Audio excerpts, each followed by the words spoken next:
Welcome to the Up Arrow podcast with William Harris, featuring top business leaders sharing strategies and resources to get to the next level. Now, let's get started with the show. Hey everyone, I'm William Harris. I'm the founder and CEO of Element and the host of the Up Arrow podcast, where I feature the best minds in e-commerce to help you scale from 10 million to 100 million and beyond as you up arrow your business and your personal life. Today's guest is one of the sharpest strategic operators in e-commerce, someone who's not just reading the signals, but redefining how we think about them. Jesse Allouf is the Chief Marketing Officer at Tire Agent, where he's helped lead the brand through a massive growth curve by throwing out the old rulebook and building a new one based on first-click signals, fintech data, and a crystal clear view of what actually drives scale. Jesse isn't chasing trends, he's designing systems rooted in data, driven by intention, and focused on what really matters.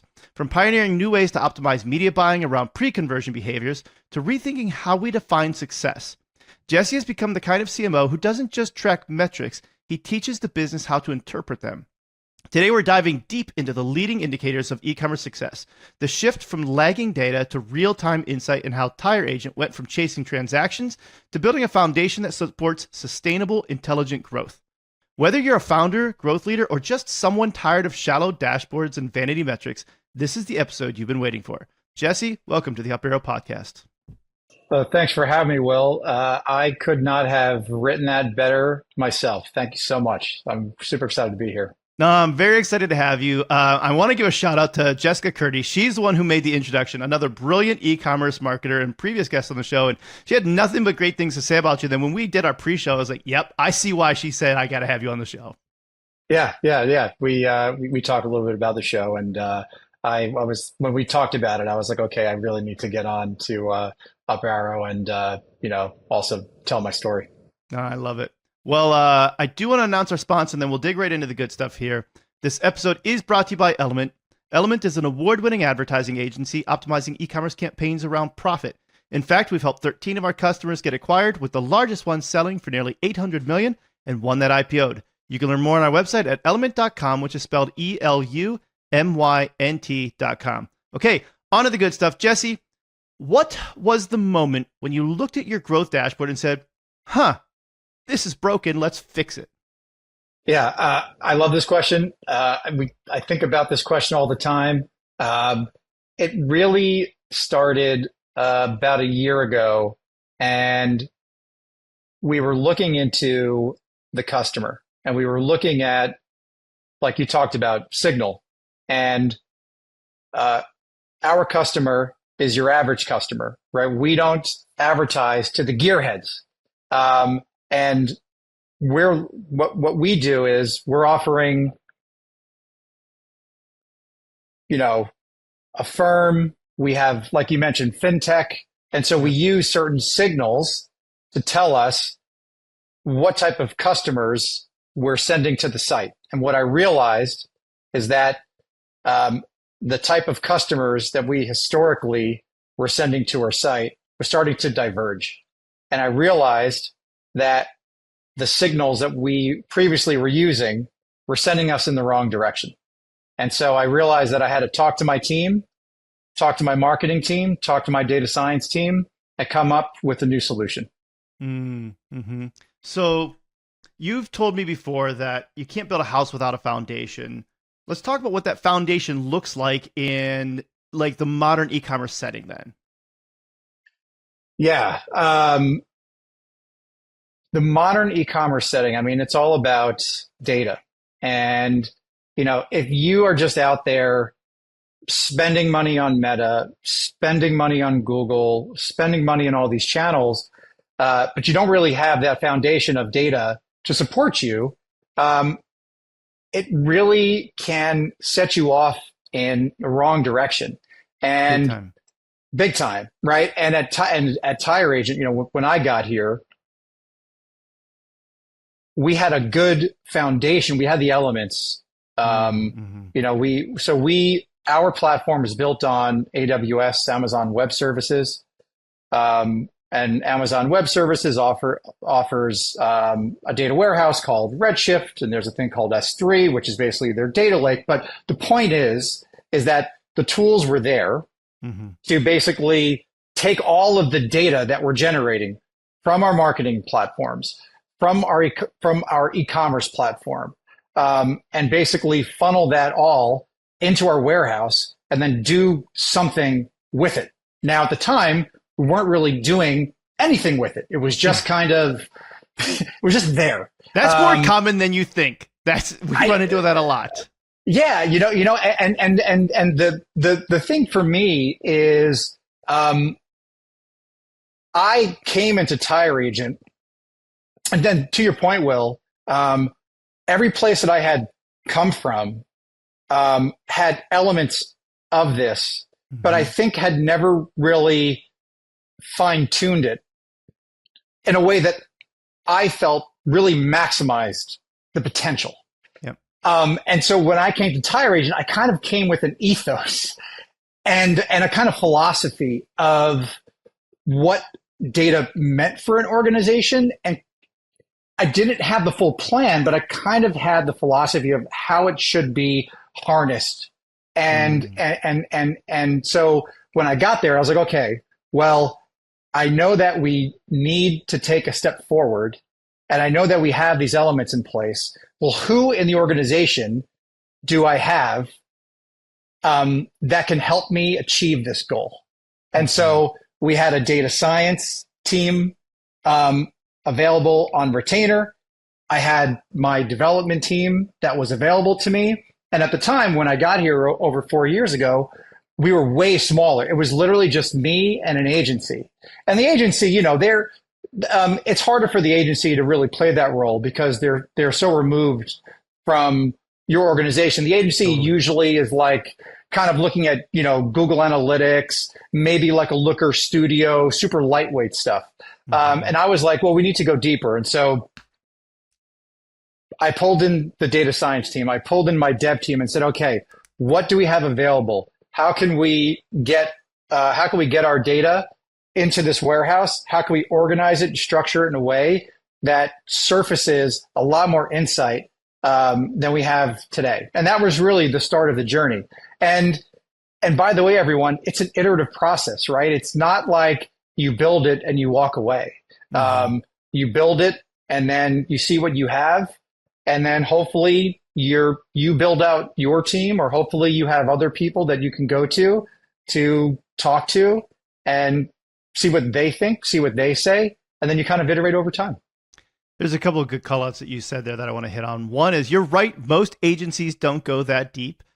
We actually work with a lot of VC-backed and PE-backed companies where we are doing that for them. We are getting into that and saying, you have all of this data and you're using like 1% of the data actually understand how to maximize the value of your customers. So we're building these things out for them, probably similar to what you're doing. And so I'd say that there are some out there that are able to go that deep. But I agree with you. In general, the agency has intentionally maybe removed themselves from that piece of the pie to maybe just decrease the complexity of it, because it is complex, right? So aside from that, what are some of the other obstacles that you started to run into as you were working towards building this out to actually get it to the point where you're like, now we have something that's functional I can use? Yeah, I mean, so it goes back to what we talked about earlier, which was finding the right signal.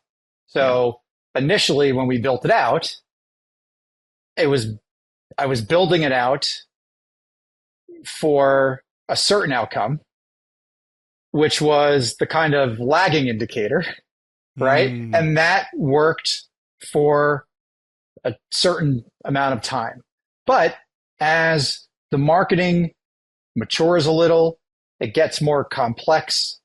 You're the diversifying within channel, across channels, and you just have more data that you're pumping into the warehouse, more data to analyze, and you have more inputs, more decisions to make, more data to analyze.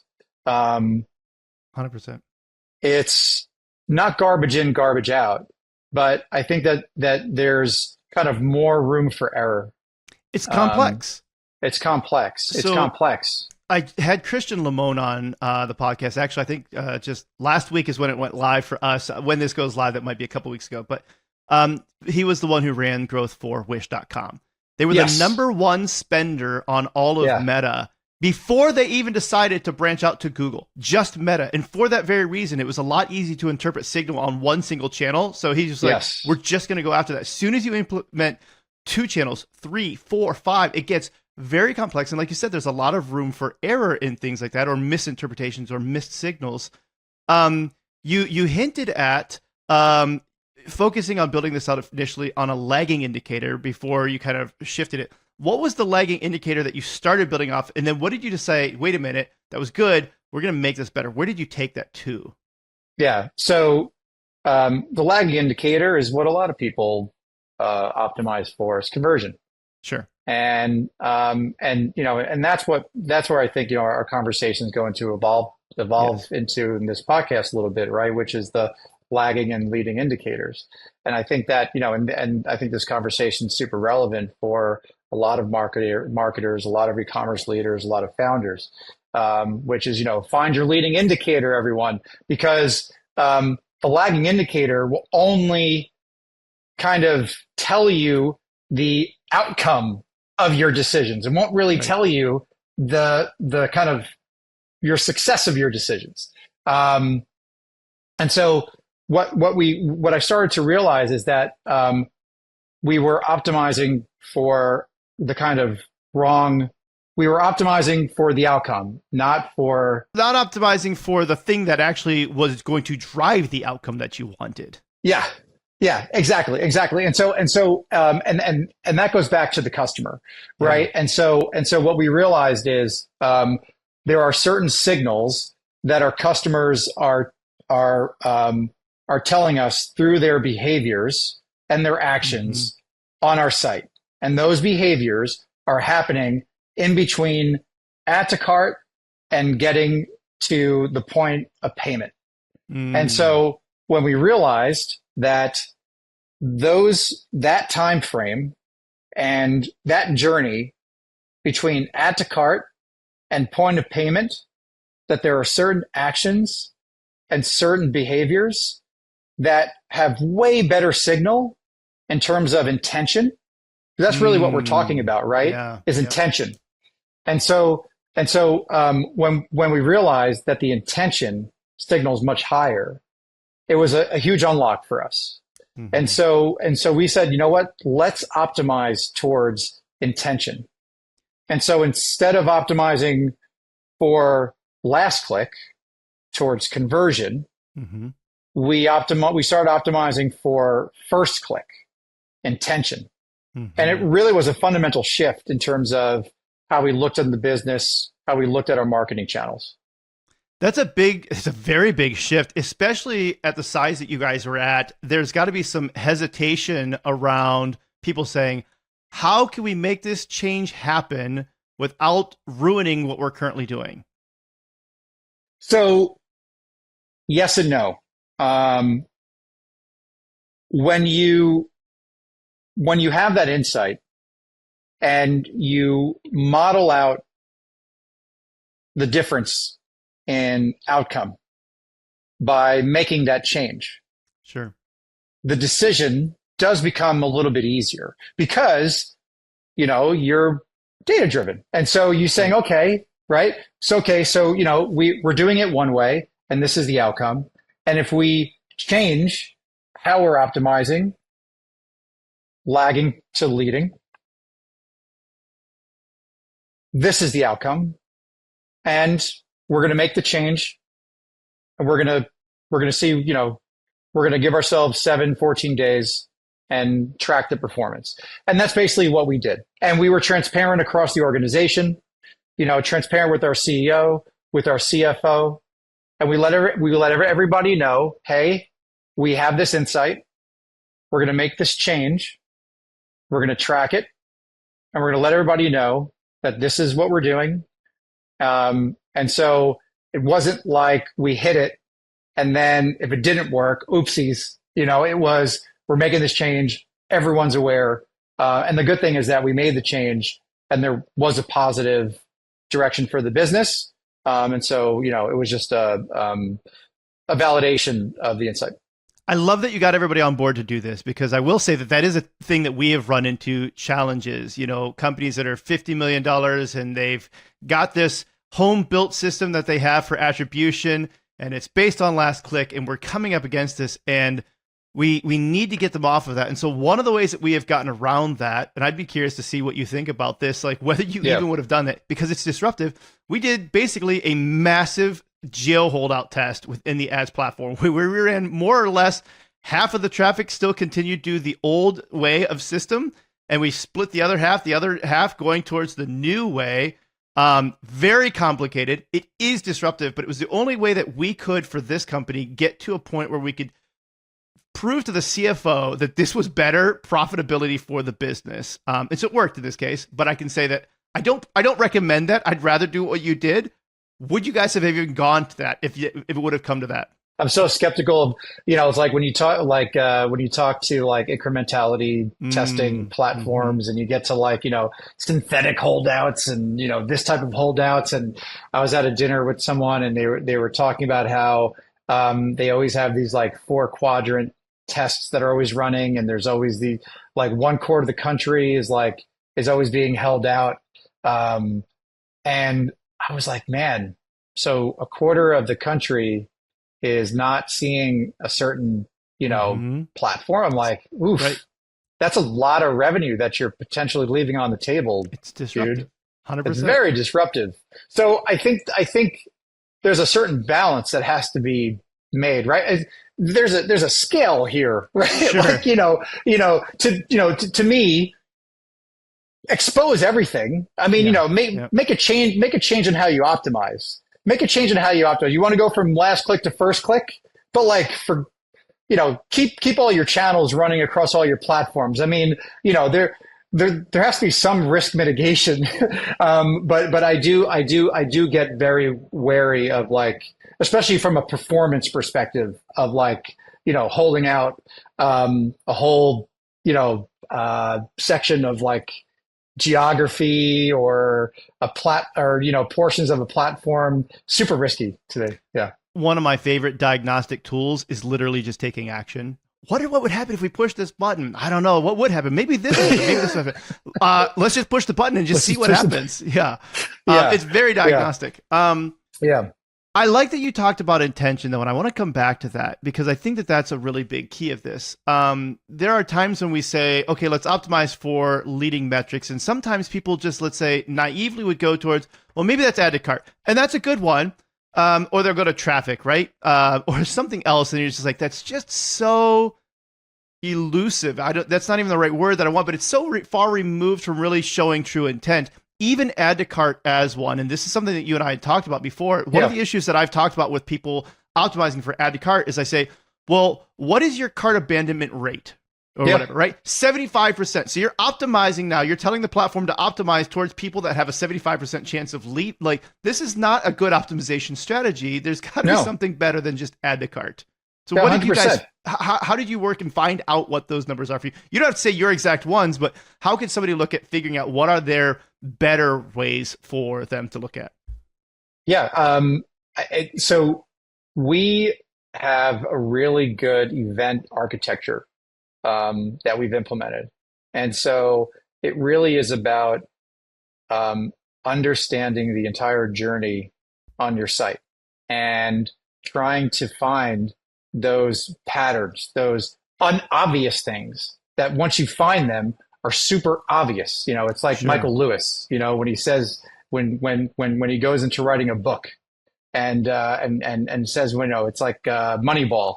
And, when he says with the Oakland A's, he said to find the unobvious players that everyone else was overlooking.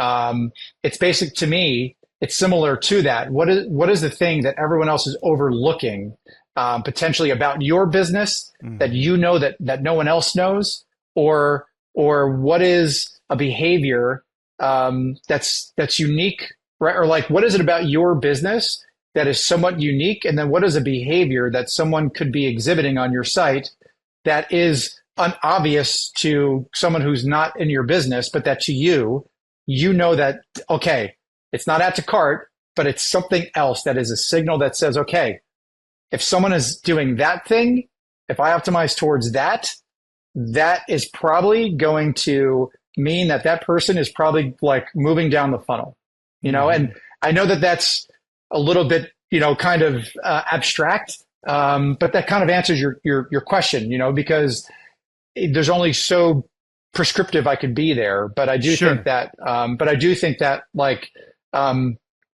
every company should strive to ensure that that journey is mapped out. And one of my BI guys, who's like who's a BI data scientist, he calls it our data mesh, and I love that. And it's such it really, I think it really provides a picture of what we have, because that's really what it is. And it means that it's taking GA4, our CDP data, our own eCommerce data, and some other data points, and literally finding how they all finding ways to connect them so that we have the complete journey, and then using that to surface those insights, and then leveraging that for Signal. I like mesh. That's a really good word for it. It's probably better than what I use. I talk about a lot of times four-dimensional data, and this is where I'm going to get really nerdy, and this is for Sean Room, who keeps bugging me about going real nerdy on something. So here we go. Quaternions are a way that you can do four-dimensional math. And so I was actually working on this with a team from MIT a little bit on basically how do we visualize these metrics that we're trying to look at from all these different sources in a way where I want to see it as a picture, right? I want to see this basically as a three-dimensional object moving through the fourth dimension of time. I want to see how it morphs and molds, because if all of a sudden it becomes more concave, then I say, oh, then I can visually see what's happening. If it becomes all of a sudden, morphed in this way, then it's like I can start to visualize how all of those things map together, because we like to bring all of those different pieces together. And the way that I talk about this is like an X-ray. Broke a lot of bones growing up because I did a lot of dumb things, like pogo sticking and jumping off of the loading dock of a semi-loading dock, doing a backflip with my pogo stick. So broke my wrist, and I remember going to the doctor, and they do two different views. They do an AP view and a lateral view of your wrist, right? Because they got to see both views. And if they don't do that, they don't see the full extent of the break. There could be something that's hidden from their view. And I think that's the same thing with looking at a lot of flat data. You can miss a lot of things. Whereas if you can see it in 3 dimensions, you can start to see patterns that wouldn't otherwise be there. And to your point, I think that's where some of these things come into play. We can hypothesize, though, about some of these other metrics that would show higher intent. From the SaaS background, I come from a SaaS background, so I really appreciated the way SaaS did this, because to your point, I think SaaS usually does a better job of tracking a lot more data of like each different user. And there were things that we would see where it was like, if somebody added their logo to their account when they were setting up, they were X amount more likely to do this. If somebody added 3 employees, they were much more likely than somebody who only added 1, right? Or like these different things that we could track. It's like, how do we get them then to do that thing to make sure that that happens when onboarding or whatever that was, that meant that they were higher intent, that they were more likely. What are some other things that you can think of that maybe might be less obvious to people, but just giving us a hint of something that we could look at? Yeah, I mean, there's obvious stuff. Obviously, if you have an account login, obviously creating accounts, super huge. If you do SMS and email, right? People who sign up for SMS and email are super huge. People who leave reviews, right? People who leave. Well, I guess that's post purchase. But I mean, I think people who are providing you, PII is a super high intent signal. Wish list stuff. That's a really good point. And what's interesting is, to your point, then if you can optimize for those signals a little bit more with higher intent, the likelihood of you getting what you want is better. The other thing that's nice about that is, if you're optimizing towards conversion, there might be only so many conversions. If you can triple the amount of data points that you have that are high intent that likely lead to that, now the algorithms within the ad platforms also potentially have a higher chance of finding people, because they have more data telling them that they're doing a good job or not doing a good job with their targeting. Yeah, and I mean, we we leverage our data in that way. We have a really good remarketing funnel that because to your point, there is a lot of signal that we're getting on site, but obviously not everyone's converting right away. Our site's pretty good. Let's call it like from a mousetrap perspective in terms of like getting like PII. So we're also building like a really, really good funnel like post visit. So to your point, we're pushing that downstream to Google, to Meta, but we're also pushing that to email, SMS, and we're really good at segmenting on the email and SMS side, and making sure that we're leveraging that data to personalize to a degree. I think that like for us, for our business, like over personalization is almost like a negative. So like we actually try and like find a balance to just message within like kind of like a band of like what you've been interested in and what you signaled to us. And that works for us pretty well. Over personalization, there's a point where that does feel creepy and you start to lose that human connection, right? Where it's like, hey, I noticed you haven't washed your jeans in 3 days. Would you like a new pair? Yeah. Like, wait a minute, that's a little too personalized. Yeah, well, and I think that's the state of marketing that we're in right now, where it used to be like 1-to-1, and now I feel like it's more kind of like 1 to like 50 or something like that. Sure. I feel like where people don't want the personal. It's like they want it. It's not 1-to-1, but they want you to acknowledge that you're aware of their interests, but they don't want you, to your point, to be like, you looked at this exact thing all the time. They just want you to kind of, service their interests. I think for us, that works for us really well. I think that is even more human when you think about it, to a point. Like if somebody knows too much about you, like, are you a stalker? Like you shouldn't know this much about me. Even to humans, not businesses, we feel that way. You hinted at this a little bit. You started talking about some of the ways that you're doing this from personalization, but like, what are other ways that having this data has changed maybe like the way that you're approaching media buying or different things to more benefit this? Yeah. I mean, so going back to, lagging and leading, right? So we started to diversify into Google Shopping.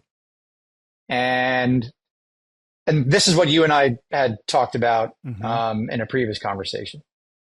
And this is before I had that insight, and I huddled with my team like a quarterback, and I was like, all right, we got to change something. We were using an old attribution model, but it was a little janky, and it was kind of partial gut, partial data driven. I had the data there, but I hadn't fully 100% committed. I was still kind of in transition mode, and because of that, we were using our data, but we were still relying on what Google told us, or partially what Meta told us. We were still not fully committed to our data, and I think because of that is why we were incurring that kind of like customer, might call it migration, or diversion. And so what was happening is we were kind of investing in the wrong customer, and we were migrating spend away from Meta, and we were diverting it towards Google Shopping because Google's like, hey, all this money that you're dumping in because of their DDA attribution, it's showing, right, all these impressions, all these clicks, super cheap, all these transactions, and it's looking really great. And Meta is kind of looking, and so this is the thing, is that like we were trusting Google, but then not trusting Meta. Sure. Right. And so we're bringing all this bias into the into the usage of these platforms. And that's just not really great. It's like we've got our data and we're using these platforms and we're introducing this bias. And so trusting one platform and not trusting another, and then migrating money away and putting it to another. And then the result of that was moving into a different customer that wasn't really our core customer. And so the outcome of that is investing in into more Google Shopping, which for us, because of our business model, isn't really a scalable growth. We can scale spend, right? I can dump how much money into Google Shopping. Google will gladly, Google will take it all. They will gladly take all that money for me, and I will go into my weekly meetings for them, and they will tell me how amazing it's doing, and they will tell me, thank you so much. You know what? Here's all this opportunity to dump even more money into Google Shopping. And so once we had that insight, and we said, okay, we need to put a better structure in place. We need to put more rigor in terms of what's the criteria that we're going to measure all of our channels, and not just channels. Go a level deeper. Look at everything by campaign, which was actually a really awesome insight as well. So we said channel, but yes, by campaign, and let's give them an equal measure against each other. And so once we did that, what we realized was that that behavior between add to cart and payment that our customers are exhibiting, and we can go into that in 1 second. When we look at it from a first click perspective, Meta actually far exceeded Google Shopping from an efficiency perspective, pure customer perspective, which also leads to actually pure conversion from our attribution, not what Google said. So, which also ties back to your question earlier about that's a big change. You did, right. That's a big change. You weren't afraid of making that change. Well, no, because we can see the differences and we can model it out. And so it wasn't like we flipped the switch on day one.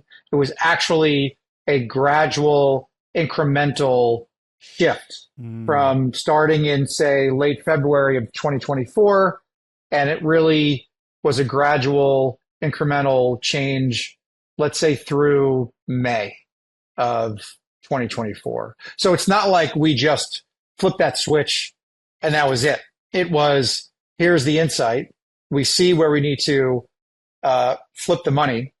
And we're going to gradually move that money around and make sure that we're not disrupting the system.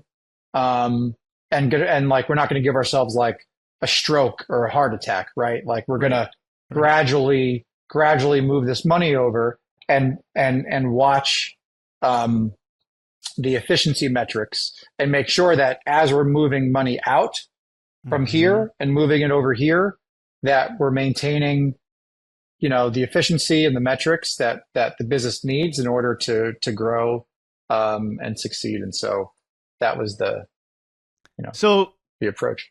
This is a dumb example, but I can't think of a better metaphor for it right now. So I'm just going to run with it. It's kind of like if somebody was saying like, hey, every time I light this match, this wood lights on fire, right? So I keep throwing more of these matches on these different piles of fire. And it's like, that won't work though, if you didn't have the pile of wood to begin with. And it's like, Facebook was providing you with this pile of wood ready to burn. Yep. And so you're like, great, we're lighting these matches, but eventually it's like, well, you only have the one pile of wood. And so you're lighting 15 matches, but it's not making any more fires because there's no more. You need to have Facebook create these other piles so that way you can also light those on fire as well. Yeah. Yeah. And what was so interesting too is when that process, what it also helped us do was like trim the fat. So there were also ad creative, other campaigns that weren't really working well. So it actually helped us trim what we were investing our money in. So that was also like a really positive byproduct. So we trimmed what we were spending our money in, and we got more efficient, and that helped us grow. So that was actually like a byproduct we weren't really expecting. No, that's wonderful. You mentioned even ad creative a little bit. I'm curious, and you had also talked about like you were buying some of the wrong customers. Did you notice then, like, was there any ad creative that was also playing a role into potentially acquiring the wrong signals? No, because one thing that we're very consistent on is ad creative. We tweak and we optimize. But the one thing that I'm very consistent on is our ad creative. We have a certain type of value prop and a message that works. It works for us. Consistently works for us. I'll say it again. It always works for us. It's one of those things where yeah. I think it's really important though, because I think that a lot of companies, and I could be wrong here, but I feel like a lot of companies feel pressure to change messaging a lot. Sure. To change it up. And I think sometimes that could kind of mess with your, if not your brand equity, it could maybe mess with expectations of the customers that do see your brand, sure. And what their expectations are of you. And for us, we've been really consistent. And so we go to market with a certain message and we come through on the promise. And so, and we always deliver, but I think that consistency actually really works for us. And so to your question, for us, it was moving away from the mediums that tell that story was actually the original sin. Yeah. Because when you invest in a channel that just pushes product, and this is, again, right, we're telling the tire agent story. When we were moving money into a medium that didn't tell the story, didn't talk about the value prop, it actually hurt us, because then people were just seeing product. They weren't actually, we weren't telling a story. And I think through that is why we were delivering the wrong customer. And so by rerouting the ad spend to a medium where we can tell the story and provide more context of who we are, kind of 100%. Brought back, the customer that we were looking for. So it was, I mean, we weren't trying to like run a test, but if you think about it as like almost like a year and a half journey or a 2-year journey, like that's kind of what it was. And it's almost like kind of validating around, like if your brand, needs to tell a story, find the mediums that allow you to tell the story, but that also drives performance. So I had Preston Rutherford on the show, who was the CMO over at Chubby's. And one of the things that he talks about there is that brand creative should be performative. A lot of times we think about brand creative, and a lot of times brand creative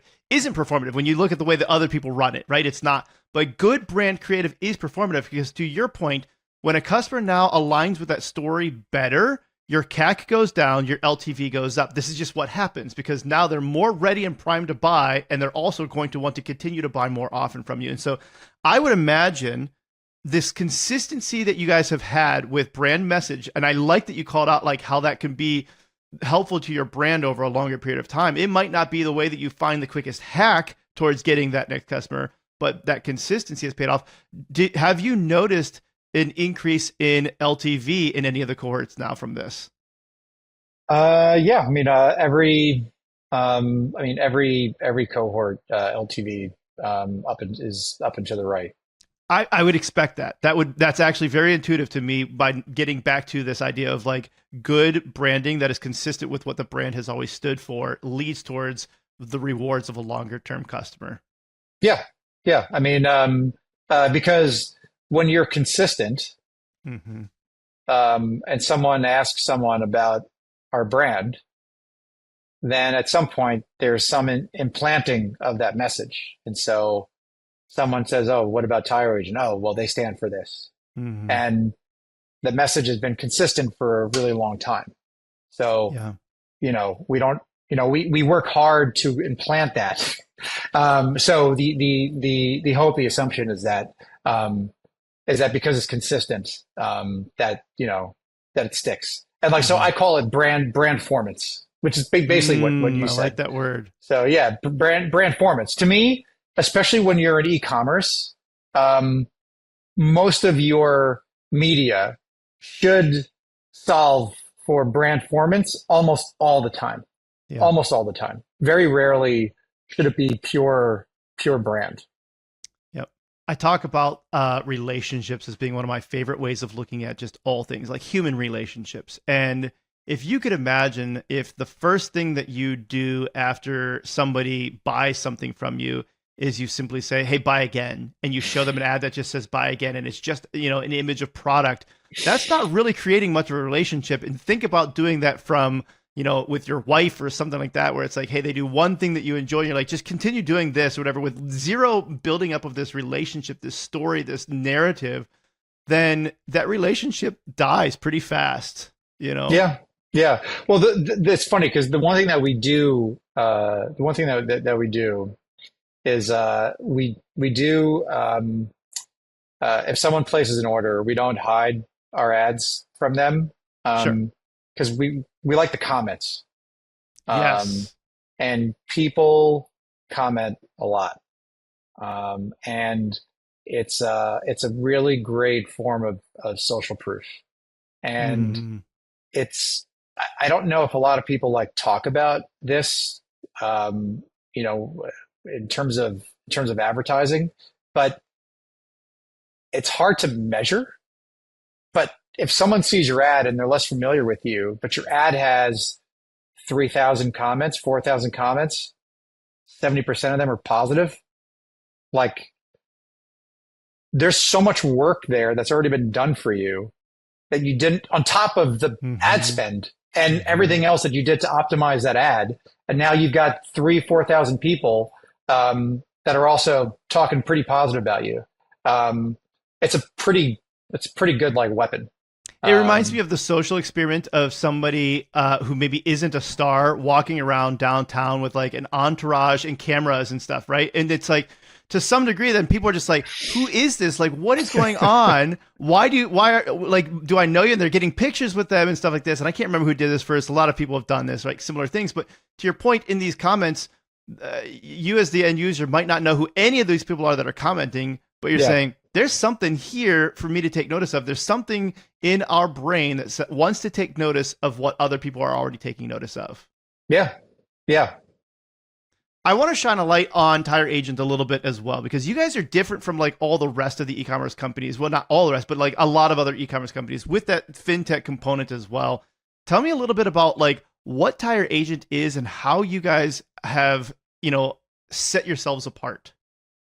Yeah, we just ensure that, like I mentioned earlier, in the pod, we don't go after gearheads. We really go after the average consumer who, not to say that they're uneducated, but people who just know that they need a new set of tires, normal average Joe or Jane. And so what we've done is we've established and built an environment to make it super easy for people to come to our site, conduct a search, super streamlined. And we just make sure that regardless of, whether you're in the top 1% or whether you're, bottom 50, we have a ton of different payment options to enable that consumer to get the tires that they need, and that it's super affordable for them. And that's really, at a high level, that's really the secret sauce.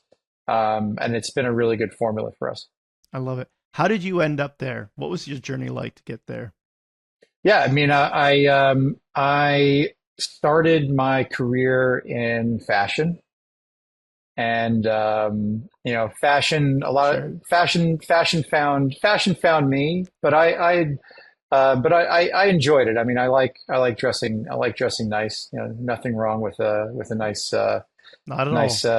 nice suit or some nice cashmere. But ultimately, I was looking to move into more of a need product, from a want. And this was around COVID, and an opportunity had presented itself.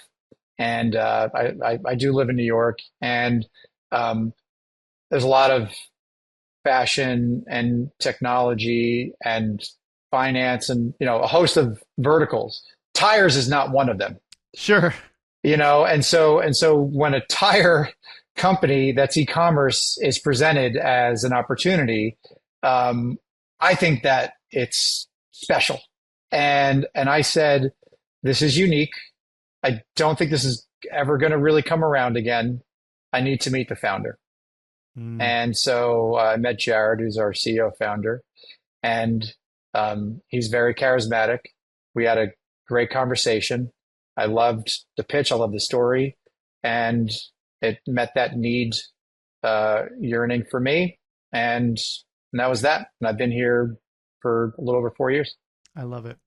So we've talked about some of the leading indicators and how you're going about that. Aside from that, what do you think, just in general for e-commerce businesses, what are some of the core fundamentals or the core tactics, things that they need to do to grow their e-commerce business? Oh man, Will, that's a broad question. I am going to try. It's very broad. I'm going to try and tackle this.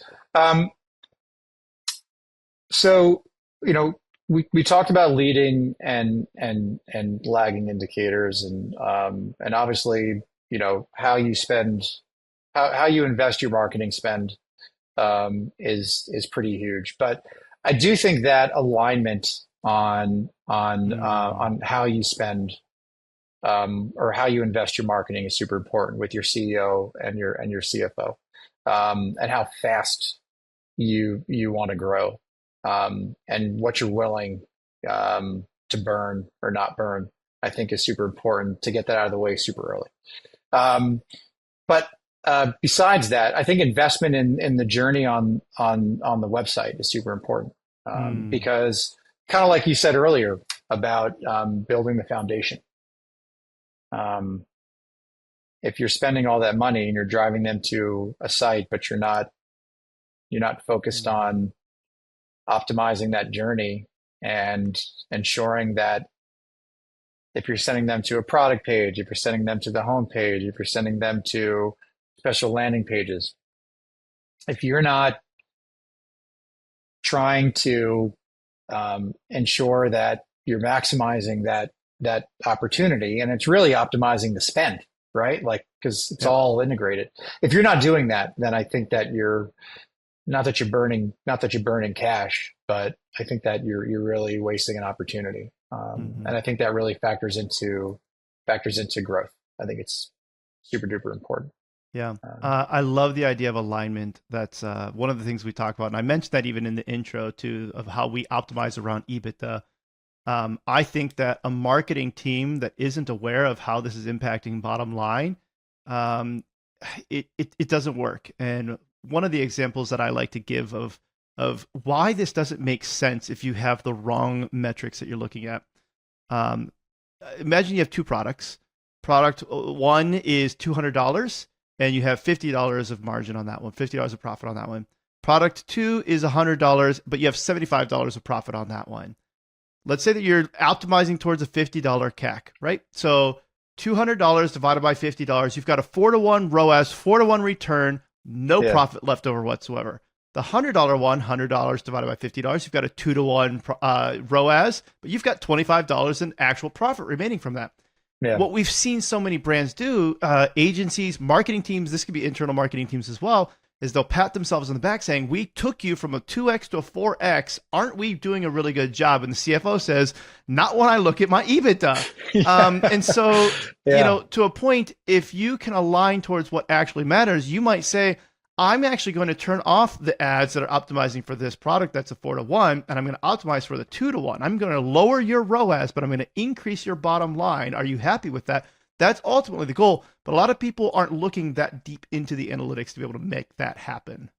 Yeah, no, 100%. And, for us, we constantly have those conversations, since I've been here. And, my CEO made it very clear from day one that he was like, profitability above all else.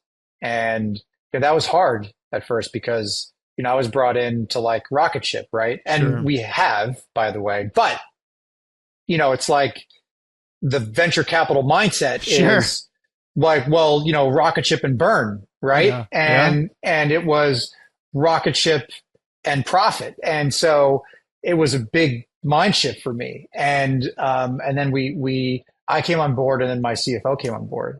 And the funny thing is that my CFO are on the same page about like, being like, no, let's kind of strive for burn, and let's go for growth.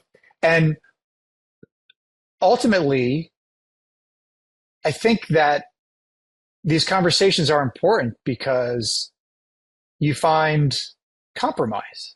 You have tough conversations. Yeah. And I think that's ultimately what I would want anyone to take out of this conversation is have the tough conversations with your CEO, with your CFO, right? If you as the marketer see an opportunity and you're like, to your point, I see this ROAS or this CPA, and you think that it's going to take the business to the next level, but in the short term, it actually might incur some pain from an EBITDA perspective. Have the hard conversation that's going to make you uncomfortable and someone else uncomfortable because the end result actually might be you might get closer to what you want.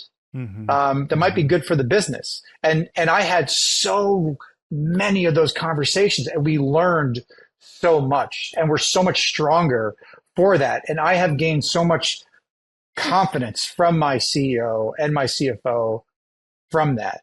And I have so much more leeway in terms of what I've been capable and allowed to do and how much to spend and all that stuff because of a lot of those hard conversations. I want to dig into that because I think that that's actually a barrier for a lot of people's growth. And so I'm going to give a quick story, then I'm going to ask you how you've broken through that a little bit. We run into this oftentimes with some of our clients where they will present this exact scenario that you just said. It's like, hey, we can actually lower your ROAS, increase your profitability. Like, this is really good. And whoever's the head of marketing that we're dealing with is like, I totally agree with you. This is exactly what I've wanted. And then it's like 2 months go by and we're still not allowed to do this yet. Right. And so you're just like, well, okay, we need to get, like, have you had this conversation with your CEO? No, not yet. Okay. Well, let's get us on, like, so that maybe it'll be me or my business partner, Jeff. We'll get on to the CEO and we'll have those hard conversations. Why do you think that what have you done that has allowed you to have those conversations with the CEO? Like, how do you make those conversations, those hard conversations happen for people who are maybe struggling to bring that up? So very early on, I made it clear to Jared that I was always going to be the pain in the butt guy. Yeah. So one was kind of like setting a tone that like, hey, you brought me on to help you achieve something. And in order to achieve that thing, I'm gonna be annoying. Yeah. You're not gonna like me sometimes, but at the same time, we like each other, right? So one is, I think, you have to establish that you have a baseline good relationship. And I think if you have a good relationship with your CEO, you have the good relationship, but then you also establish personally, but then business wise, that you have a code or an ethos, a philosophy, a point of view that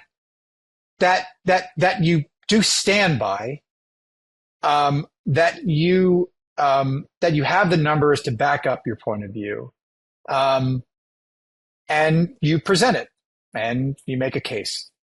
Yeah. And the thing is, it takes time. what I just laid out to you in the previous segment, before this segment, didn't happen in 2 months. Yeah. I had pockets where he said, okay, take the CPA to a certain number. But then he got skittish, right? And we pulled back. What I'm talking about, honestly, is it's a long game. And that's the thing, is that you also have to have patience. You have to constantly find pockets to push, because you can't give up. You can't give up. You have to always push the agenda, and you have to find allies like your CFO or someone else, someone on the board who also supports your point of view, who's gonna agree with you that you need to push the boundaries. And at some point it will sink in. And obviously your business has to be doing well. I mean, sure. if your product market fit's a little sketchy, or, if you hit a rough patch, obviously this isn't going to work for you. But if you're moving in a good direction, I think this approach, you need patience, but you need to be consistently annoying, but you need to do it in a very professional. You need to be very professional about it. But eventually it will work if your CEO or whoever else who's making that decision, or who has to be a part of the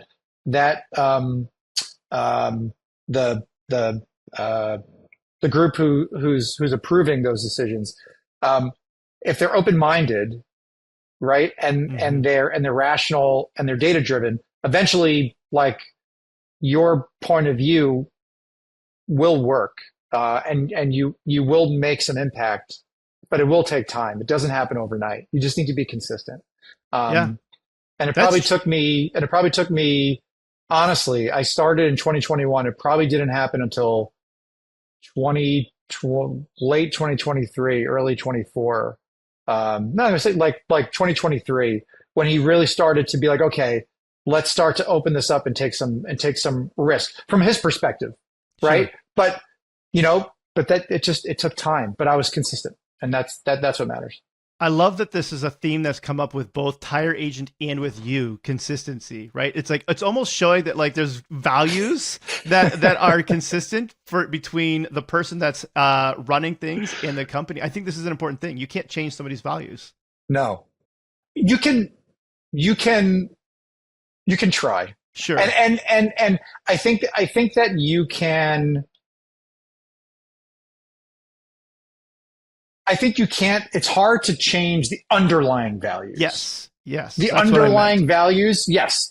The underlying values of people are very, very hard to change. But I think that you can open people up to at least consider alternatives, and to be willing to test that alternative and give you that leeway. But you have to build the trust, which is kind of what you were also alluding to. And I think that's what it's about, is building that trust with your leader, and building the trust to allow them to kind of give you that leeway. It doesn't mean that the value, because I would tell you right now, I still get those Slacks and I still get those calls of, this metric looks crazy, this metric looks crazy. To your point, those underlying values do not change. Sure. But you build that trust over time, and as long as you show that you are commanding and demanding control of the underlying levers of spend, of your people, of the platforms and everything else, then at least you can maintain, a level of consistency, and the relationship. So it's totally agree. Yeah, very interesting. Buddy I used to work with named Rob Wormley was the king of random trust falls. And so we'd walk through the office and trust fall, and you just had to catch, you know what I mean? Like, no matter what's going on. I don't think that's the way the trust that you're talking about, but building up trust is a good first start. Jesse, I feel like we've learned a lot about leading metrics, lagging metrics, and all the different ways that we're looking at how to improve this. I think tough conversations is a good one. I want to move into maybe a less tough conversation and actually talk about who is Jesse Allouf, because I think it's really fun to get to know the human behind the person that we're talking to. Tell me a little about your childhood and how that's helped shape you to be the person that you are today. Yeah, I was born in Brooklyn, lived there until I was 7, raised, then we moved to New Jersey, went to school at Stony Brook, was recruited to play football. Really? Nice. Yeah. What position? Yeah, I was a defensive end. Nice. Yeah. I used to be a little beefier. Yeah. Like intentionally not now? Yeah, exactly. Is it like you're not eating 300 grams of protein a day now? Yeah. Well, the thing is, it's like, when you have that helmet on all the time, like you can't help but have like, just like a neck that goes on for days. It's so good. Yeah. But, that, fun times. And yeah, just, I've always basically just circled around New York. My mother worked in Manhattan. I used to go with her. And so I just had this kind of like romantic relationship with also like living in Manhattan. And so I just always like wanted to like work and live here. And eventually I was able to accomplish that. So one of the things that came out was that you're very consistent and you're willing to have hard conversations, right? Like that's something that maybe other people can struggle with. What do you think helped you to develop those abilities? Is it like something that your mom instilled in you, or a football coach, or? No. I mean, to be honest, my mom's actually, she's like a saint. She's like an angel. Hard conversations, I definitely did not get from her. To be honest with you, the hard conversation thing is really out of necessity. In my personal life, I don't want to have hard conversations, but the way that I approach it is kind of like what I was saying earlier about like having an ethos, having a point of view and a philosophy. I will try and not have a hard conversation if I don't have to. But at some point, right? Like if it's in your personal life or whether it's at work, like you just have to have it, and you got to rip the Band-Aid off, right? And just have it, because you're trying to achieve something, right? So whether it is in your personal life or whether it's in business. So yeah. Well, let's talk personal life a little bit. What are some of the other things that you're passionate about? Maybe you're not playing football anymore, but maybe you're passionate about other things. Yeah. I go to the gym a lot. That's a really important routine for me, from a headspace standpoint, especially like living in New York, it's very, not chaotic is maybe the wrong word, but there's just a lot going on, and obviously in work and personal life. And so are you a morning or afternoon workout person? You gotta like first thing in the morning, or are you like, I'm gonna go work out some stress?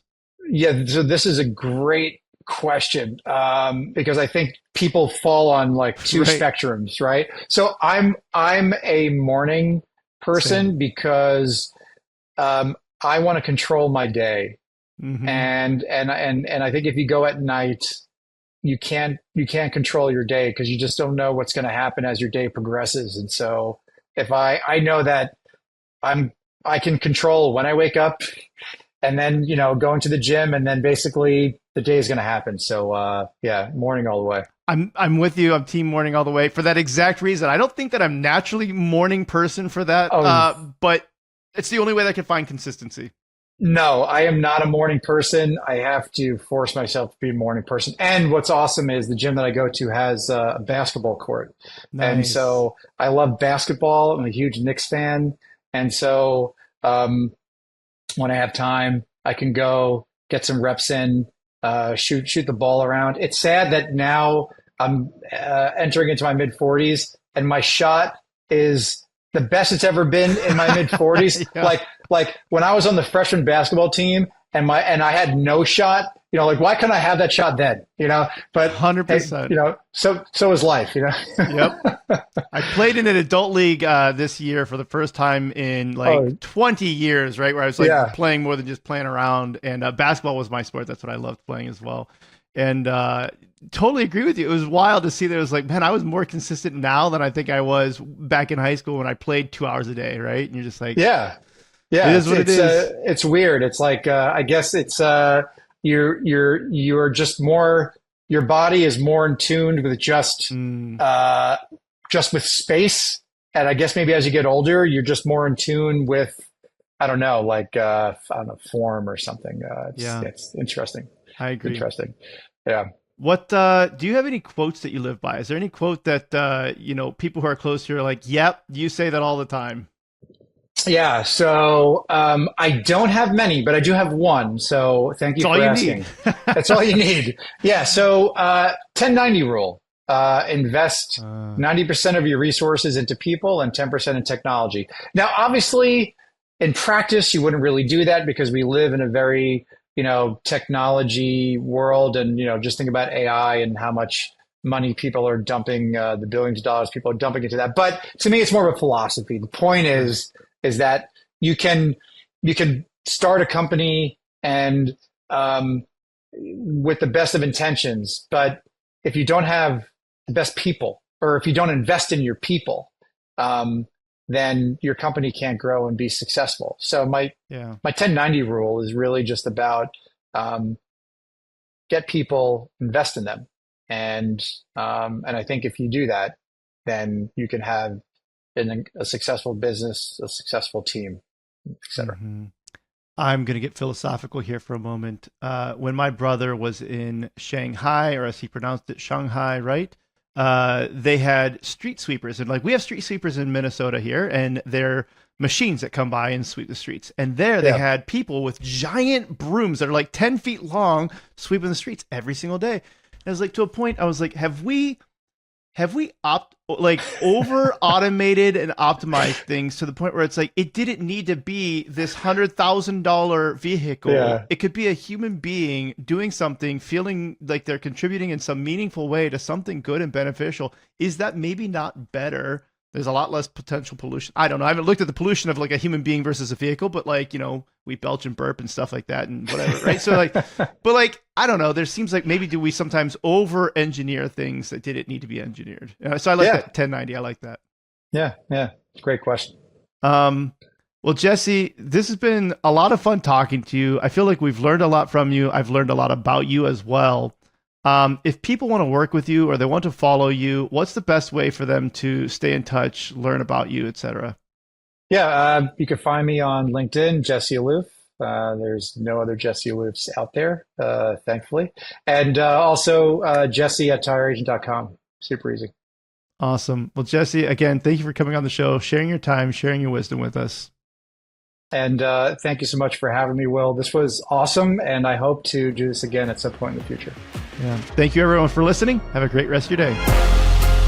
Thanks for listening to the Up Arrow podcast with William Harris. We'll see you again next time, and be sure to click subscribe to get future episodes.